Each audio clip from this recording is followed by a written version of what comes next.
So it begins. A simple thought spins. An idea so great, it mustn't wait.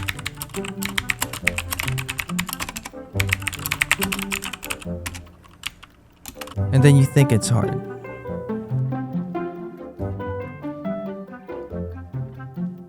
And then you realize it's bad.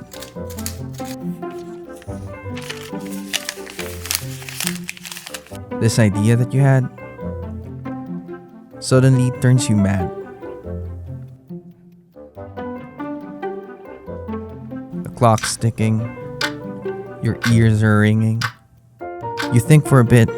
At this point, it's just easier to quit. But you try again, to finish as best as you can. With a fresh cup of coffee, you say, it's not perfect, but okay. I don't know about you, but this is me every time on every single project that I've ever worked on. Whether it's a design plate given way back in architecture school or this week's video, it's always the same storyline. Somehow, someway, the finished product always seemed to fail in comparison to the original idea. In his book, Steal Like an Artist, Austin Kleon referenced this graph from Maureen McHugh.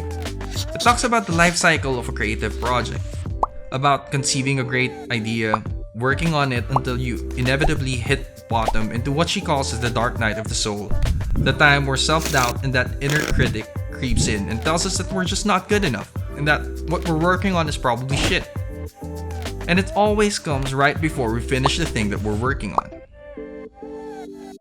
I couldn't help but smile when I saw this because here was someone from a totally different part of the world experiencing the same things I was. The beautiful thing about it was knowing that it happens to anyone, to the more successful people, down to the beginner who's just starting out. What's important is to accept that the dark night of the soul will happen, that fear and self-doubt will creep in. However, if you stick with it, you'll end up with a product or a project that may or may not be as good as you'd hoped for, but more often than not is already good enough. After all, perfection is completely subjective. What's perfect for you can seem amateurish to someone who's more experienced. And similarly, what's just good enough for you can seem perfect to someone else already.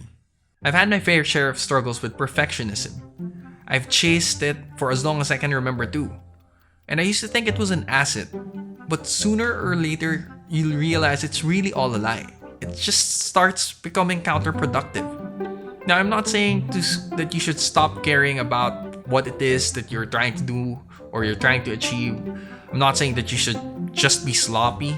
What I'm saying is to try and put everything you have, try to do the best that you can within the limitations and the constraints that you have. Try to improve at least 1% each time over a long period of time. So stand in front of that mirror. Tell yourself it's good enough over and over again if you have to. It's good enough. It's good enough. It's good enough. Know that as long as you did your absolute best, you're sure to end up with the kind of work that you can be proud of. Because at the end of the day, good enough is good enough. My name is Justin Espeo, and if you like this video, don't forget to hit the like button, subscribe if you haven't to, and as always, thanks for watching.